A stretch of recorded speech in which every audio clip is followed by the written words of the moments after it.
Welcome to the show. It's time to dive in. Talking sports with Evan. Let the fun begin. From the Brewers to the Packers, we cover it all. Wisconsin pride, we stand tall. The Baggers on the field making history. With every touchdown, it's a victory. From Camp Randall to the court, we chill out. Wisconsin sports. Good evening and welcome to a Thursday edition of Talking Sports with Evan. And for Wisconsin sports, there is a lot to talk about, lots to discuss, from the Bucks to the Packers, and there's just a lot. And I know there's some Brewer hot stove stuff going on, which I addressed a little bit in last week's show. So I'm not going to really get on Brewers. But the main topics today are going to be mostly Packer related, some NFL related stuff too. And are we saying bye to Giannis? Are we, as Wisconsin sports fans, saying bye to probably one of the most popular Wisconsin sports athlete of all time, in Giannis Antetokounmpo? Are we saying bye to him? You know, we have. I'm going to touch on that a little bit too, and then also talk about what the plan would look like either way, if they trade him or not, to try to get back to competing.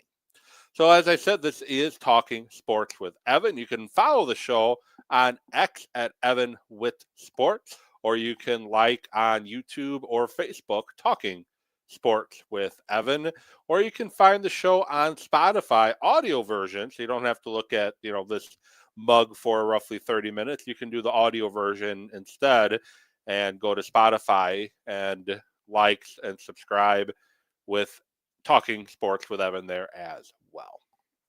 Well, I think what I'm going to start off with is Milwaukee Bucks related. And if you're a Milwaukee Bucks fan, you're an NBA fan, and you're watching this, the question I have for you, two questions. If Giannis were to be traded, where would you like to see him go? And two,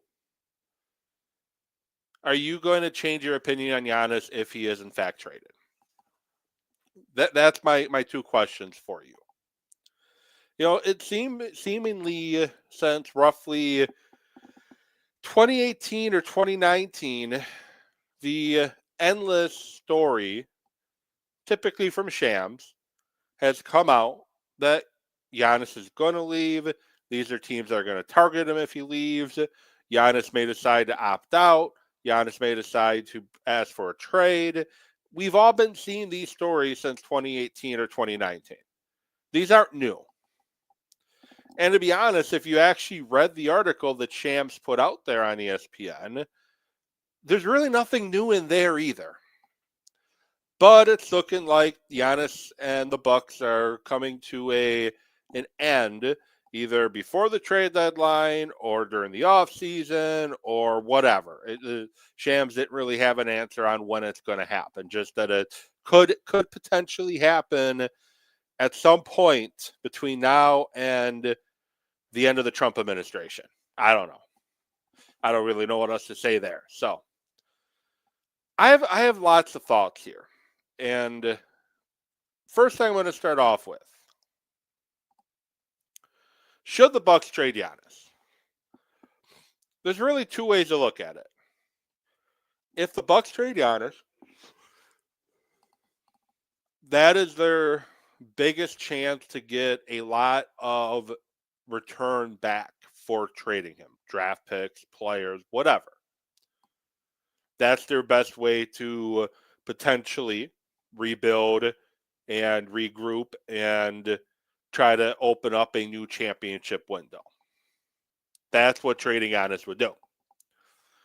Not trading him, you're making that job a lot harder because you don't have a lot in assets to utilize at this point right now to try to build a team around Giannis that's going to compete for championships. The hope was this year, if he stayed healthy and everybody stayed healthy, that they had a chance in the Eastern Conference, at least making the playoffs, and then once you're there, who knows? Because the Eastern Conference isn't very strong, and you have lots of injuries, and again, the Eastern Conference just isn't that strong. Basically, you have the Knicks and the Pistons running the Eastern Conference right now.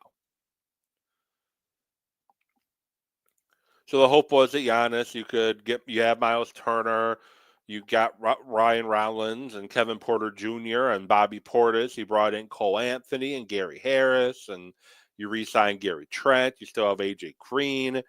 The hope was that that type of unit would be able to allow you to make the playoffs, and it's just not going to happen. And mostly because combination of one, Giannis can't stay healthy, and two, there's just not consistency around the other components of the Milwaukee Bucks with Giannis.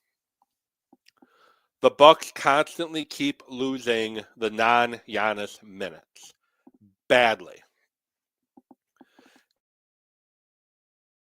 And in order to win basketball games consistently, you have to win those non-Giannis minutes, or at least make it not be a disaster when he's not on the court. And this season, when he's not on the court, it's been a disaster. There's no other way to put it. When Giannis is not on the court this season, it has been a complete disaster for the Bucks. I think they're now 3-13 on the year without him. And the games where he does go to the bench to rest,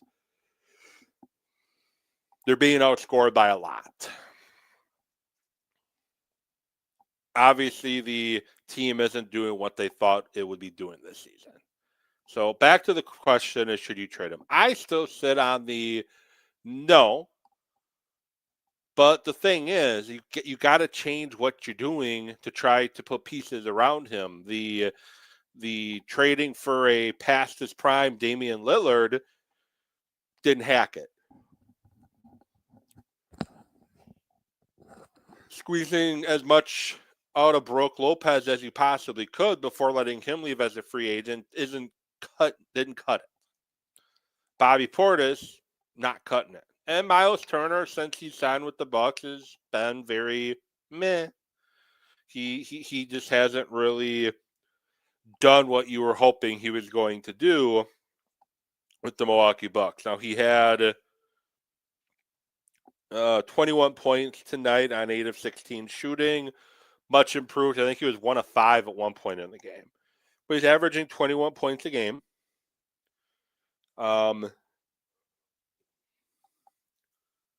He's averaging 12 points a game. Averaging 12.8 points a game. In his last 10, he's averaging 14.9.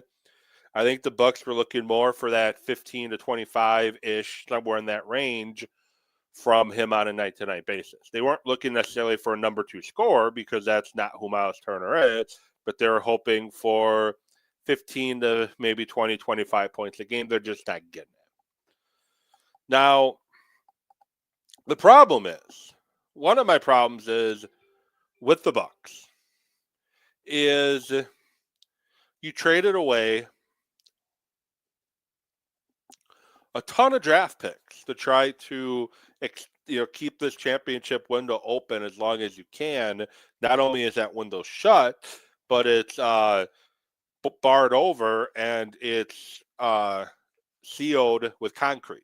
That's how sealed the championship window is right now. What the Bucks need to do is reset, and the Bucks have an opportunity this year. For those that think they do not have a draft pick this year, they do. They have a pick swap with the New Orleans Pelicans, a.k.a. the Atlanta Hawks. If the Milwaukee Bucks don't make the playoffs, they're sitting in the lottery. And having that lottery pick in this year's draft could prove it to be very beneficial, as this is going to be a pretty deep draft on what it's looking like. It's not like last year, the year before, where the depth just wasn't there in the first round. This draft is supposed to be pretty good. So this is a year for the Bucks to tank if that's obviously the direction it's looking like they're going in. It's not looking like they're going to sniff the playoffs this year, especially with Giannis going to be missing the next 4 weeks. The Bucks can still build a lineup around Giannis to compete. You hit on this draft pick, or you can use this lottery pick and package it with other, your 2031 pick, your 2032 pick. You can package it around, expiring contracts to a team to get a more proven guy. But that's risky too. Trading Giannis is risky, or using your lottery pick this year is risky. And here's why. Here is why. Since Giannis was drafted, who have the Bucks developed draft pick wise? Now, Jabari Parker blew out his ACL twice. Never really saw what Jabari Parker could be in the NBA. But at the end of the day, who have the Bucks developed? You look at Horst's track record in drafting, it's not very good. So I guess I'm not really painting a picture that there is light at the end of the potential tunnel that the Bucks are currently in right now. But I think you have to try to keep Giannis as bad as you got to try to keep Giannis, first of all. Got to try to keep him here. Got to find a way to keep Giannis in Milwaukee and try to make it work around him. The Lakers made it work with Kobe Bryant. Now, I know LA is a city that people more want to play in than Milwaukee, but they made it work around Kobe Bryant. They found a way. There's a time after Shaq was sent out of town to the Lakers' last couple championships with Kobe. There was a time where he was rumored to be traded. He was going to be traded to Philadelphia, I think. And they ended up working it through with him, keeping him in LA, and they were able to rebuild a championship team around Kobe Bryant. The Bucks can do that too. If they draft correct with the lottery this year, they shape the team around Giannis better. And the big thing is get rid of Doc Rivers. Get rid of Doc Rivers and find a coach that can develop young guys, because you're also going to need to depend on your lottery pick if you don't trade him, and other young talent like Ryan Rollins and an AJ Green to bridge that gap to get you back to a championship window. If the Bucks do decide to trade Giannis, I've seen this conversation around social media. Some are saying you have to do right by Giannis and you need to make sure you trade him someplace he wants to go. While it's looking like the Bucks are demanding a lot for Giannis. I hope the Bucks get maximum return for Giannis.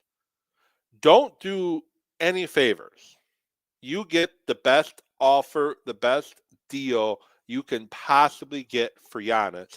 And if you're going to trade him, send him out west.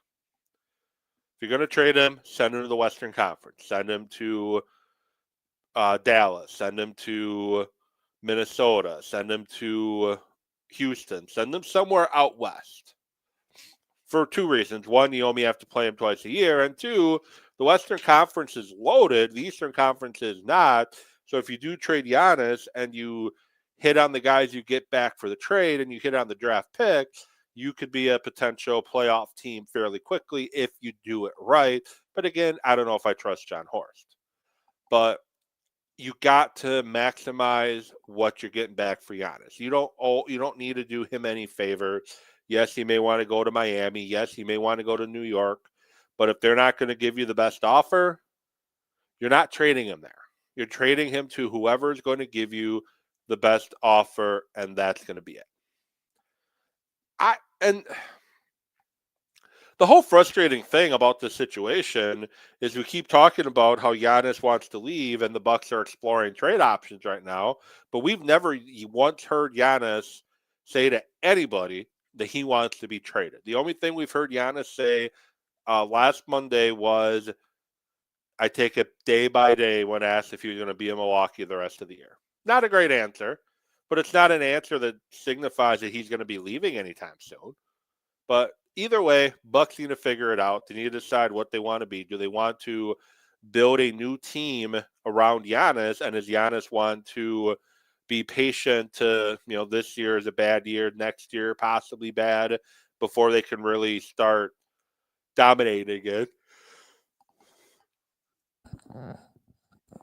Or do the Bucks just, want to trade him to get the best assets they can possibly get to start the rebuild as well? But tick-tock, clock's a-ticking, and trade deadline is coming up very quickly. And I hope between now and then, if the Bucks are going to trade him, they get it figured out. And if not, I hope he can come back healthy and contribute to this team in a positive way, but still not hurt their chances of having a lottery pick. So that's kind of my thought around Giannis. Now moving on to the NFL. The Green Bay Packers. The topic I talk about most of the time on this show. I mentioned last week, because it was mentioned not last weekend, but the weekend before, that Matt LaFleur and the Green Bay Packers have come to an agreement on an extension. Last week, it came out that the Green Bay Packers had hired a defensive coordinator in Jonathan Gannon, and I'll get on Gannon momentarily. Now the Packers have hired a new linebackers coach. The Packers have hired a new passing game coordinator, but we haven't heard anything from Green Bay. We have not heard the Packers announce anything yet. We haven't even heard, we heard Brian Gutekunst was going to assign an extension too. We haven't heard anything yet. We've not heard anything from 1265 in regards to these deals being finalized. You hear the speculation that they're still figuring out some staffing options on the offense. Now they have Nathaniel Hackett and Sean Mannon gone, going to Philadelphia and Miami. Hackett's going to be the quarterback coach in Miami, and Mannon is going to be the offensive coordinator in Philadelphia. The first two moves that the first two guys the offense has lost so far this offseason. Defensively, they've lost three of their coaches to Miami. And Ansley is not coming back, and we'll see where he goes. So the Packers are having some change on coaching. But when are they going to announce these things? When are the Packers finally going to announce that these moves are final? Like, are they going to announce that these moves are final? That's the big question. And the other thing is at the end of the day, it is time to see Stenovich go. The Packers need to bring in a new offensive coordinator to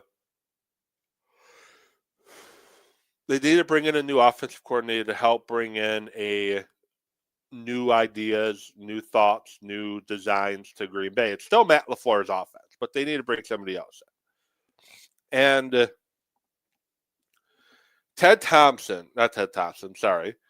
Brian Gutekunst, a year ago-ish, commented that it's time to have a sense of urgency and it is time to start trying to win championships again. That window is here. But and I get the offseason's long, but where's the urgency right now?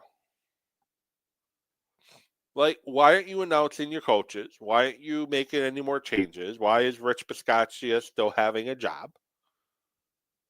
It's time to show some urgency and switch out your coaching staff.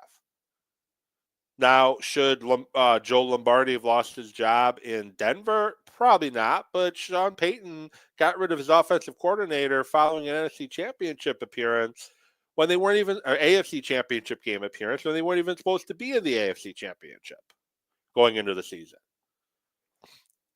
I'm not saying the Packers need to be the Denver Broncos, but I think they need to move a little bit more of a better pace. I need to see some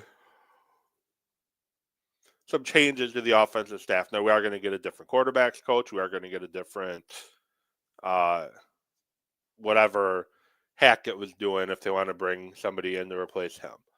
But the Packers did lose.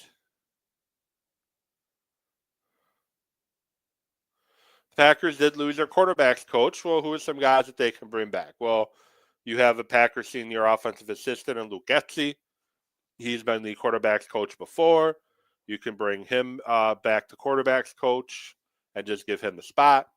Safe pick. You have Connor Lewis, Packers pass game specialist and game management. You can always convince Tom Clements to come out of retirement again. You can always bring Darrell Bevel back to Green Bay. You have Joe Graves, 49ers offensive assistant, and then Brian Greasy, former 49ers quarterback coach. So there are options out there. My guess is the job's going to go to Luke Getsy. They're just going to give him the job back from 2019 to 2021. He was a pretty good quarterbacks coach in Green Bay.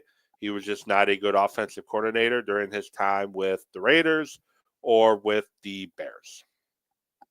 But at the end of the day, like I said, the Packers need to figure out what they're going to do with the rest of the coaching staff because it's getting frustrating. The Packers also have a tough decision to make too, is they have a lot of unrestricted free agents and they have very little cap room to figure it out. And I'm going to go through the Packers list of free agents and give you my thought if he should be brought back or not. Start with Romeo Doubs. Romeo Doubs is a key wide receiver for the Packers, just 26 years of age, or going to be 26. He was Jordan Love's security blanket. If Jordan Love had a gotta-have-it situation, he tended to look to Romeo Doubs first. With that said, it's time to move on from Romeo Doubs. You drafted Matthew Golden. You have Dontavion Wicks, who showed flashes, especially against Detroit on Thanksgiving. You have Christian Watson. You have Jaden Reed. And you're obviously going to need another wide receiver in there as well. And you got Savion Williams. Romeo Doubs coming back is just going to stunt or limit the potential growth of a Matthew Golden because Doubs is going to be on that field instead of Golden. And we need Matthew Golden to be out there. Next one is Quay Walker. I think Quay Walker is better than what most people give him credit for. Has he been the first round pick you were hoping for when you drafted him with his athleticism? No. But he's been a solid player. He's been a solid player in that middle, and you notice when he's not there. The defense gets significantly worse when he's not there. But with that said, with the money that Quay Walker is likely going to command on the open market, it's best to let him go, and he's a replacement level player, really. I think he can be a replacement level player as much as the Packers benefited from him. I think you can improve on him or get somebody similar for less money. Rasheed Walker. Usually when you have a player like Rasheed Walker, a 7th-round pick who's exceeded expectations, who has played pretty well overall, he's a no-brainer to bring back. But I have a concern of bringing Rasheed Walker back. He did not have a good 2025. It's a contract year. People normally ball out during contract years, and yet Rasheed Walker was not that good. And then in the Chicago game in the playoffs, he was damn near unplayable. But unfortunately, with Zach Tom being out, you couldn't do anything about it. You had to deal with him being out there. You have Jordan Morgan, you drafted 2 years ago, who showed that he can be a pretty good tackle in the NFL. I think you have put him over at left tackle, and you draft a guy or you bring a cheaper free agent in and have them compete for that left tackle job. May the best man win, with a slight edge to hopefully Morgan wins the job so people can stop calling him a bust. Jordan Morgan's not a bust. He played fine and played pretty well when the Packers needed him for the last 4 or 5 games of the year. Malik Willis. Would love to have Malik Willis back as a backup quarterback in Green Bay. Keyword backup quarterback in Green Bay. But Malik Willis has earned an opportunity to start somewhere in the NFL. Miami's the easy choice because the general manager came from Green Bay, the head coach came from Green Bay, the quarterback's coach came from Green Bay, the linebackers coach came from Green Bay, the defensive backs coach came from Green Bay. My point is, Miami's hiring a lot of Green Bay people to be on their staff. That's a natural fit for Malik Willis. But Malik Willis, he's earned a chance to be a starter. If he wants to come back to Green Bay and back up Jordan Love, great. It's great having a backup quarterback in this league because you saw what happened to Denver in the AFC Championship game. If Bo Nix plays that game with how well the defense played, Denver likely goes to the Super Bowl because that's how good the defense played for the Denver Broncos. You got Kingsley Ngambare, I say you bring him back. You bring him back. You release Rashawn Gary. You bring him back. You have him. You have Sirwell. You have Lucas Van Ness. You have Oliver and maybe a draft pick as well to play that defensive end position until Micah Parsons come back. I think with those guys, you have enough until Parsons comes back to get after the quarterback. Sean Ryan, I would bring him back. He showed versatility, being able to jump into center and play center pretty well. I think he's a better backup than he is starter, but he showed that he can be a pretty solid starter when he needs to be. And you don't really have any other options at center at this point. John Fitzpatrick, he ruptured his Achilles tendon. Even if you do bring him back, you're not going to probably have him at all this year, so you might as well let him go. Nick Neiman, who? Anyways, let him go. And Christian Welch, he got hurt late in the year, pretty significant injury. Might as well let him go. Now, other guys, I already gave you what they should do with Rashawn Gary. Now, other things the Packers should consider is releasing, aside from releasing Gary, they probably should also look at releasing Elton Jenkins. They should probably look at releasing or probably restructuring quite a few guys too. But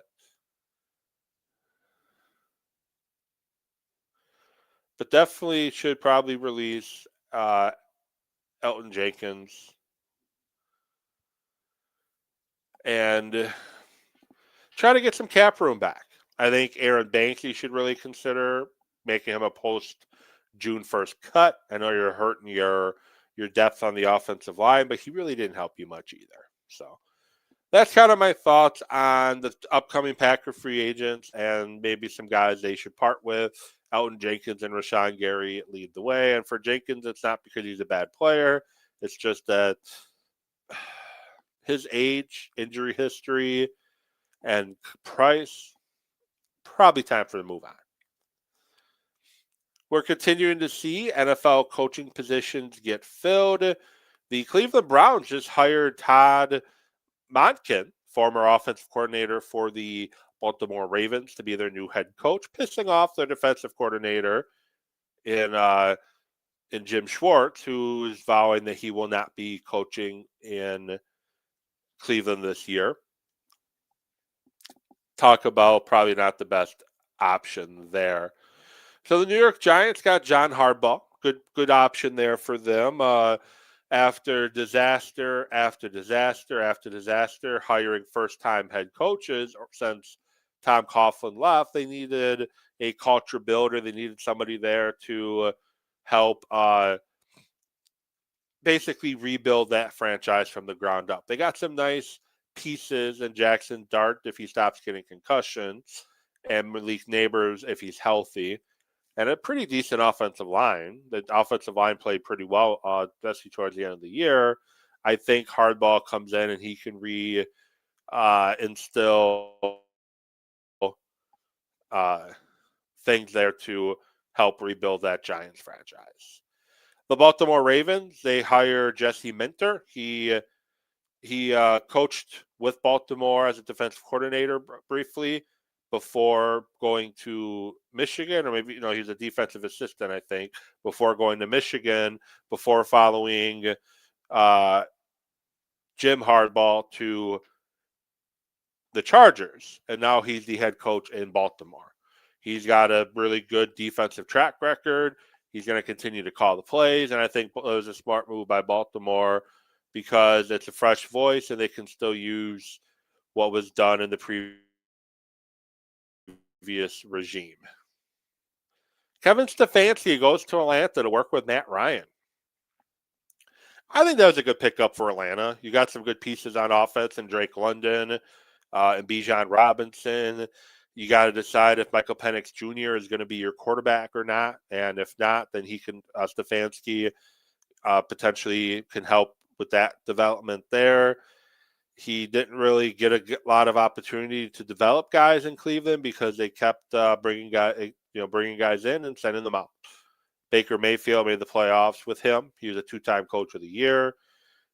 He kind of got handcuffed when the team decided it wanted to trade for Deshaun Watson and send Baker packing. And we'll see what he can do under a new home in Atlanta.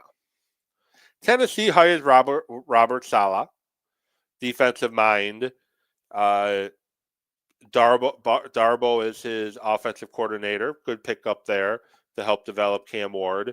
As bad of a head coach as Darbo was, he's been a pretty good coordinator when he was in Buffalo. And he did a pretty good job his first year there with Daniel Jones getting to the playoffs. I think that could be good for Cam Ward. Buffalo hires Joe Brady to be their head coach. I personally did not like this move.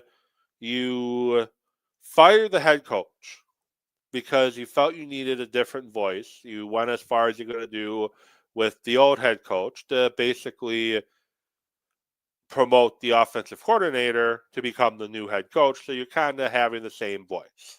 You go from Sean McDermott to Joe Brady, and you're not really changing anything. And I know it makes Josh Allen comfortable as him and Brady get along well, but sometimes you have to get uncomfortable to get comfortable. And I think bringing in an outside guy like Kubiak from Seattle would have been more beneficial than bringing it back Joe Brady as the head coach. But what do I know? I don't get to make those decisions. Jeff Hafley, the Miami Dolphins. I think the Dolphins got a really good hire in Jeff Hafley, and maybe that's just me being biased and seeing Hafley close up for the last 2 years. But he's I think he's probably going to be a better head coach than he was defensive coordinator. He's well organized, attention to detail. He speaks really well. He commands a room, and he's definitely gets players to buy into what he wants to do. And he's putting together a pretty decent staff there in Miami as well. Mike McCarthy to Pittsburgh. McCarthy's putting together a pretty good staff. Catman being his offensive line coach, for example, only going to help. And you got a pretty good offensive line as it is in Pittsburgh. But I think by hiring Mike McCarthy, you're still going to be sitting in purgatory of the NFL. You're going to be just good enough to finish. No, you can't finish 500, but you're going to be just good enough to finish just above 500, but not bad enough to benefit from bad draft picks. I mean, good draft picks to have an influx of talent on your team. You're kind of going to be in the same situation you were in under Mike Tomlin, in my opinion, with Mike McCarthy. Good regular season coach. Other than one magic carpet ride in 2010, McCarthy's not been able to get it done in the playoffs. And again, you have a coach that can get you to the playoffs, but that's about it. And now you might bring Aaron Rodgers back. And nothing against Aaron Rodgers. I'm grateful for everything Aaron Rodgers did while he was with the Green Bay Packers. But it's time to develop your own quarterback. You know, Howard, or draft a guy and let it go from there. I already mentioned Todd Monken. Now there's still two jobs up in the air, Arizona and the Raiders, and both of those jobs, good luck filling those jobs. So with that said, thank you so much for tuning in to Talking Sports with Evan. I appreciate you all watching. New show next week. Make sure to check out Spotify for the audio version of this show. Until then, have a safe rest of your week. Stay warm, stay safe, and I will talk to you later.